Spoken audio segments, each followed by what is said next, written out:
ಜವಾಬ್ದಾರಿ ಅಂದರೆ ಏನು? ನಮಗೆ ನಾವೇ ಜವಾಬ್ದಾರರು ಬದುಕಿನಲ್ಲಿ ಅನ್ನೋದನ್ನು ಮೊದಲು ಅರ್ಥ ಮಾಡ್ಕೊಳ್ಳೋದೇ ಒಂದು ದೊಡ್ಡ ಜವಾಬ್ದಾರಿ. ನಾನು ಈವರೆಗಿನ ನನ್ನ ವೃತ್ತಿ ಜೀವನದಲ್ಲಿ ಪತ್ರಿಕೆಯ ಸಂಪಾದಕನಾಗಿ, ಕಾಲೇಜಿನಲ್ಲಿ ಅಧ್ಯಾಪಕನಾಗಿ, ಪ್ರಾಂಶುಪಾಲನಾಗಿ ಅನೇಕ ಜನರನ್ನು ಭೇಟಿಯಾಗಿದ್ದೀನಿ, ಅವ್ರ ಜೊತೆ ಸಂವಾದ ನಡೆಸಿದ್ದೀನಿ. ಸಾಮಾನ್ಯವಾಗಿ ನಾನು ಎಲ್ಲರನ್ನೂ ಒಂದು ಪ್ರಶ್ನೆ ಕೇಳ್ತಾ ಇದ್ದೆ, ನಿಮಗೆ ಇದುವರೆಗಿನ ನಿಮ್ಮ ಜೀವನ ತೃಪ್ತಿ ಕೊಟ್ಟಿದೆಯೇ? ಬಹುತೇಕ ಜನ 90% ಜನ ಇಲ್ಲ ಅಂತ ಹೇಳ್ತಾ ಇತ್ತು. 6 ವಯಸ್ಸಿನ ಮಗುವಿನಿಂದ ಹಿಡಿದು 60ನೇ ವಯಸ್ಸಿನ ವ್ಯಕ್ತಿಯವರೆಗೂ ಇದೊಂದು ಬಗೆಯ ಜೀವನದ ಬಗೆಗಿನ ಅತೃಪ್ತಿ ಮಡುಗಟ್ಟಿರುವುದನ್ನು ನಾವು ನೋಡ್ಬೋದು. 18-20 ವಯಸ್ಸಿನ ಮಕ್ಕಳು, ಕಾಲೇಜಿನ ವಿದ್ಯಾರ್ಥಿಗಳು, ನಿಮಗೆ ಜೀವನದಲ್ಲಿ ತೃಪ್ತಿ ಇದೆಯೇ ಅಂದರೆ ಇಲ್ಲ ಅಂತಾರೆ. ಷಷ್ಠಬ್ದಿ ಸಮಾರಂಭ, 60 ವರ್ಷ ಆಗಿದೆ, ಶಾಂತಿ ಹೋಮ ಹವನ ಎಲ್ಲ ಆಯಿತು. ಆ ವ್ಯಕ್ತಿಯನ್ನು ಪಕ್ಕಕ್ಕೆ ಕರೆದು ತುಂಬ ಸಂತೋಷ, ತಮಗೆ ಜೀವನದಲ್ಲಿ ತೃಪ್ತಿ ಇದೆಯೋ, ಸಮಾಧಾನ ಇದೆಯೋ ಅಂತ ಕೇಳಿದ್ರೆ ಮೇಲ್ನೋಟಕ್ಕೆ ನಗೆ, ಆದರೆ ಕುಟ್ಟಾಗಿ ಆಮೇಲೆ ಹೇಳ್ತಾರೆ ಇಲ್ಲ, ಸಮಾಧಾನ ಇಲ್ಲ, ತೃಪ್ತಿ ಇಲ್ಲ. ಯಾಕೆ ಅನ್ನುವ ಪ್ರಶ್ನೆಯನ್ನು ನಾನು ಕೇಳ್ಕೊಳ್ತೀನಿ ಮತ್ತು ಅವ್ರಿಗೂ ಆ ಒಂದು ಆಲೋಚನೆಯ ಎಳೆಯನ್ನು ಬಿತ್ತುತ್ತೇನೆ. ಇಲ್ಲಿ ಇನ್ನೊಂದು ನಾನು ಗಮನಿಸಿರೋ ಅಂಶ ಅಂತಂದರೆ, ಈ ಕಾರಣಗಳನ್ನು ಹುಡುಕ್ತಾ ಹೋದಾಗೆ ವ್ಯಕ್ತಿ ತನ್ನ ಬದುಕಿನ ಅತೃಪ್ತಿ, ಅಸಮಾಧಾನಗಳಿಗೆ ಕಾರಣಗಳನ್ನು ಹೊರಗಡೆ ತೋರಿಸ್ತಾನೆ, ಹೊರಗಡೆಗೆ ಬೊಟ್ಟು ಮಾಡ್ತಾನೆ. ಅಥವಾ ವಿಧಿ, ಹಣೆಬರ, ಅದೃಷ್ಟ ಹೀಗೆಲ್ಲ ತನ್ನ ಒಂದು ಕೊರತೆಗಳನ್ನು ತುಂಬಿಕೊಳ್ಳುವ ಪ್ರಯತ್ನವನ್ನು ಮಾಡ್ತಾರೆ. ಇದಕ್ಕೆ ಕಾರಣ ಅದಲ್ಲ ಅನ್ನೋದನ್ನು ಅರ್ಥ ಮಾಡಿಕೊಂಡು ನಮ್ಮ ಬದುಕಿಗೆ ನಾವು ಜವಾಬ್ದಾರರು ಅಂತ ನಾವು ಯಾವತ್ತು ತಿಳ್ಕೊಳ್ತೀವೋ ಅವತ್ತು ನಿಜವಾಗ್ಲೂ ನಮ್ಮ ಬದುಕು ಆರಂಭ ಆಗುತ್ತೆ. ಹೇಗೆ ನಾವು ಜಾರಿಕೊಳ್ತೇವೆ ಬದುಕಿನ ಜವಾಬ್ದಾರಿಯಿಂದ ಅನ್ನೋದಕ್ಕೆ ಪರಮಹಂಸರು ಒಂದು ಒಳ್ಳೆ ಕತೆ ಹೇಳಿದ್ದಾರೆ. ವಚನವೇದದಲ್ಲಿ ಇದು ಬರುತ್ತೆ ಈ ಕತೆ. ಒಬ್ಬ ಸುಂದರವಾದ ತೋಟವನ್ನು ಬೆಳೆಸಿದ್ದಾನೆ. ಬಗೆಬಗೆಯಾದ ಹಣ್ಣು ಹಂಪಲಿನ ಗಿಡಗಳು, ಹೂಗಳನ್ನು ಬಿಡ್ತಕ್ಕಂಥ ಸಸಿಗಳು ಎಲ್ಲ ತುಂಬಿ ಒಂಥರ ತುಂಬ ಚೆನ್ನಾಗಿದೆ ತೋಟ. ಒಂದು ದಿನ ನೋಡ್ತಾನೆ, ಆ ತೋಟದೊಳಕ್ಕೆ ಯಾವುದೋ ಒಂದು ಹಸು ಬಂದು ಮೇಯ್ತಾ ಇದೆ. ಈ ವ್ಯಕ್ತಿ ಬ್ರಾಹ್ಮಣ, ಅವನು ತೋಟವನ್ನು ಕಷ್ಟಪಟ್ಟು ಬೆಳೆಸಿರ್ತಕ್ಕಂಥ ಆ ಬ್ರಾಹ್ಮಣ ಏನು ಮಾಡ್ತಾನೆ, ಹಸುವನ್ನು ಓಡಿಸೋದಕ್ಕೆ ಒಂದು ದೊಡ್ಡ ಕೋಲ್ ತಗೊಂಡು ಅದಕ್ಕೆ ಹೊಡಿತಾನೆ. ಹಾಗೆ ಹೊಡೆದಾಗ ಆ ಹಸು ಸತ್ತು ಹೋಗುತ್ತೆ. ಹಸು ಸತ್ತು ಕೂಡಲೇ ಇವನಿಗೆ ಚಿಂತೆ, ಏನು, ನನಗೆ ಗೋಹತ್ಯೆ ಪಾಪ ಬಂತು ಅಂತ. ಇದು ಮೊದಲು ಅವನ ವಿವೇಕ ಮಾತಾಡುತ್ತೆ. ಸಾಮಾನ್ಯವಾಗಿ ನೋಡಿ, ಮನುಷ್ಯನಿಗೆ ಮೊದಲು ಕೇಳಿಸೋದು ಅವನೊಳಗಿನ ಮಾತೇ ಅವನಿಗೆ ಕೇಳಿಸೋದು. ಬದುಕಿನಲ್ಲಿ ಹೊರಗಿನ ಮಾತುಗಳಿಗಿಂತ ಒಳಗಿನ ಮಾತುಗಳಿಗೆ ಬೆಲೆ ಜಾಸ್ತಿ. ನಮ್ಮ ಜವಾಬ್ದಾರಿಯನ್ನು ತಿಳಿಸ್ಕೊಡೋದು ಹೊರಗಿನ ಮಾತಲ್ಲ, ಒಳಗಿನ ಮಾತು. ಇಲ್ಲಿ ಆ ಬಡ ಬ್ರಾಹ್ಮಣನಿಗೆ ಅಥವಾ ಆ ಬ್ರಾಹ್ಮಣನಿಗೆ ಅಂತರಾತ್ಮ ಹೇಳುತ್ತೆ, ನೀನು ಗೋಹತ್ಯೆ ಮಾಡಿಬಿಟ್ಟೆ ಅಂತ. ಆದ್ರೆ ತರ್ಕ ಇದೆಯಲ್ಲ, ಬುದ್ಧಿ ಇದೆಯಲ್ಲ, ಅದು ಬೇರೆ ತರ ಆಲೋಚನೆ ಮಾಡಿ ಅದು ಹೇಳ್ಕೊಡುತ್ತೆ, ಇಲ್ಲ, ಈ ದೇಹದ ಅಂಗಾಂಗಗಳಲ್ಲಿ ಬೇರೆ ಬೇರೆ ದೇವತೆಗಳು ನೆಲೆಸಿದ್ದಾರೆ. ಈಗ ಹಸುವನ್ನ ಕೊಂದದ್ದು ನಿನ್ನ ಕೈ, ಆ ಕೋಲನ್ನ ಎಸ್ದದ್ದು, ಅದರಿಂದ ಹಸು ಮೃತಪಟ್ಟದ್ದು. ಅದರಿಂದ ಈ ಒಂದು ಕೈನಲ್ಲಿ ಇರ್ತಕ್ಕಂಥ ದೇವತೆ ಯಾರಪ್ಪ ಅಂದ್ರೆ ಇಂದ್ರ ಈ ಗೋಹತ್ಯೆಗೆ ಕಾರಣ, ಆ ಪಾಪ ಅವನಿಗೆ ಸೇರ್ಬೇಕು ಅಂತ ಇವನು ತರ್ಕ. ಸ್ವಲ್ಪ ಸಮಾಧಾನ ಮಾಡ್ಕೊಳ್ತಾನೆ. ಇದು ದೇವೇಂದ್ರನಿಗೆ ಗೊತ್ತಾಗತ್ತೆ, ಇವನು ಹೀಗೆ ತರ್ಕ ದೇವತೆಗಳಲ್ವೇ. ಅವನು ಇನ್ನೊಬ್ಬ ಬ್ರಾಹ್ಮಣನ ವೇಷದಲ್ಲಿ ಬಂದು ಇವನ ಎದುರಿಗೆ ಕಾಣಿಸ್ಕೊಂಡು ಮೊದಲಿಗೆ ಆ ಮರವ, ಗಿಡ, ಸಸಿ, ತೋಟ ಇವೆಲ್ಲವನ್ನು ಹೊಗಳ್ತಾನೆ. ಈ ಗಿಡ ಎಷ್ಟು ಚೆನ್ನಾಗಿ ಹೂ ಬಿಟ್ಟಿದೆ, ಇದನ್ನು ಯಾರು ಬೆಳೆಸಿದ್ದು? ನಾನೇ ನನ್ನ ಕೈಯಾರೆ ಅದಕ್ಕೆ ಪಾತಿ ಮಾಡಿ ನೀರು ಹಾಕಿ ಗೊಬ್ಬರ ಹಾಕಿ ಬೆಳೆಸಿದ್ದೇನೆ.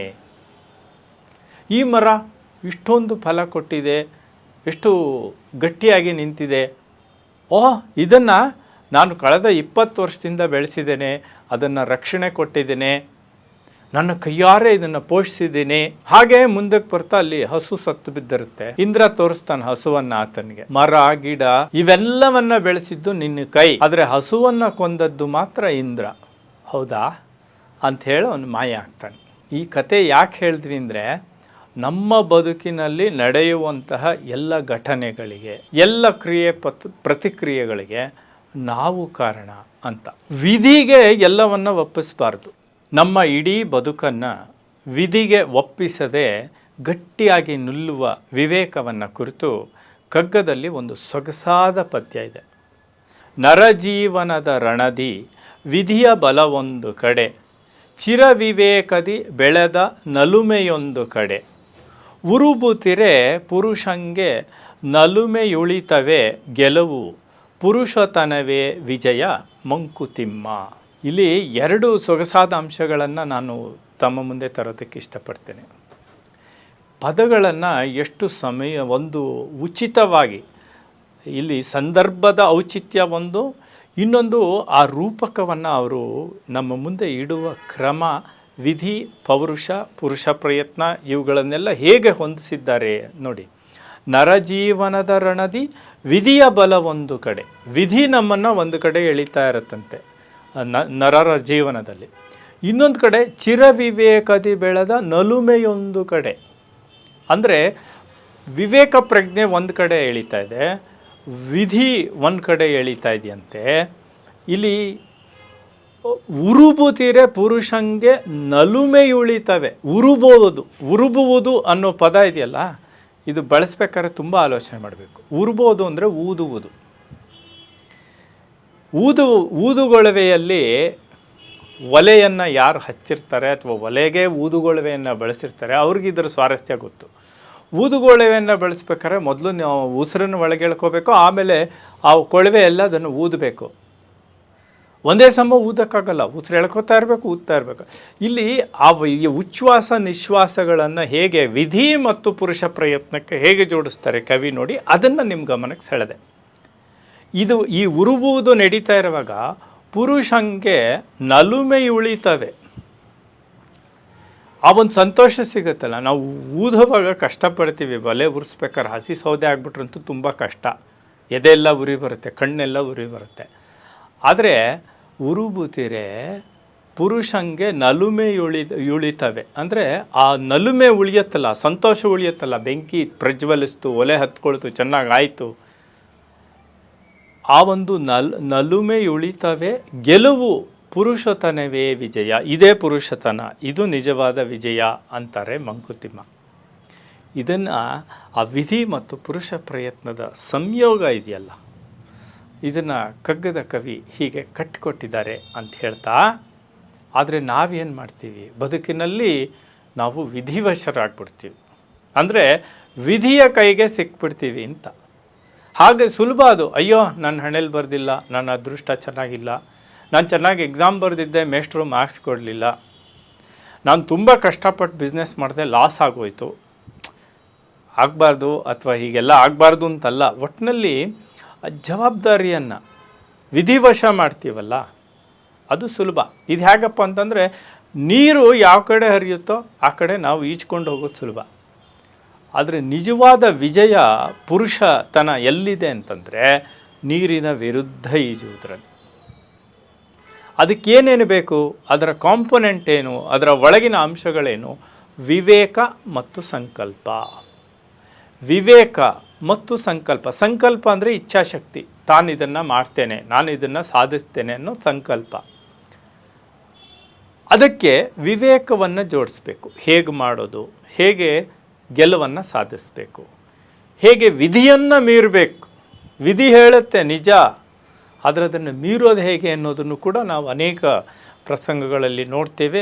ಮುಂದೆ ನಾವು ಅರಿವು ಯೂಟ್ಯೂಬ್ ಚಾನಲ್ ಮುಖಾಂತರ ಕೆಲವು ಕೋರ್ಸ್ಗಳನ್ನು ಕೂಡ ಮಾಡೋ ಪ್ರಯತ್ನದಲ್ಲಿದ್ದೇವೆ. ಹೇಗೆ ಒಂದು ಸರಿಯಾದ ವ್ಯಕ್ತಿತ್ವ ನಿರ್ಮಾಣ ಆಗಬೇಕು, ಹೇಗೆ ಗಟ್ಟಿಯಾಗಿ ಬದುಕನ್ನು ರೂಪಿಸ್ಕೊಳ್ಬೇಕು ಅನ್ನೋ ವಿಚಾರದಲ್ಲಿ ಕೂಡ ನಾವು ಈಗಾಗಲೇ ಆಲೋಚನೆ ಮಾಡ್ತಾ ಇದ್ದೀವಿ.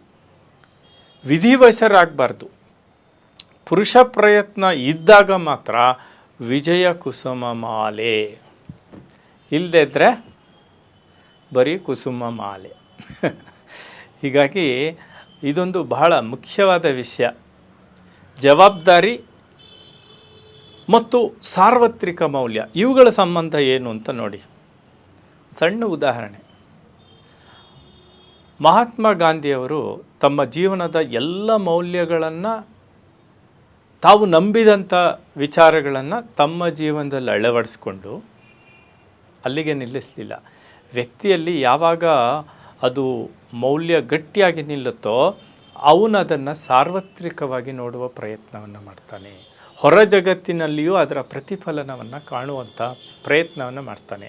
ಹೀಗಾಗಿಯೇ ಅವರು ಸತ್ಯ ಮತ್ತು ಅಹಿಂಸೆಯನ್ನು ಸಾರ್ವತ್ರಿಕ ಮೌಲ್ಯವಾಗಿಸುವ ಪ್ರಯತ್ನ ಮಾಡಿದರು. ಅದರಲ್ಲಿ ಸೋತ್ರೋ ಗೆದ್ರೋ ಅದೆಲ್ಲ ಬೇರೆ ವಿಷಯ, ಆದರೆ ಆ ಪ್ರಯತ್ನ ಇದೆಯಲ್ಲ ಅದು ಮುಖ್ಯ.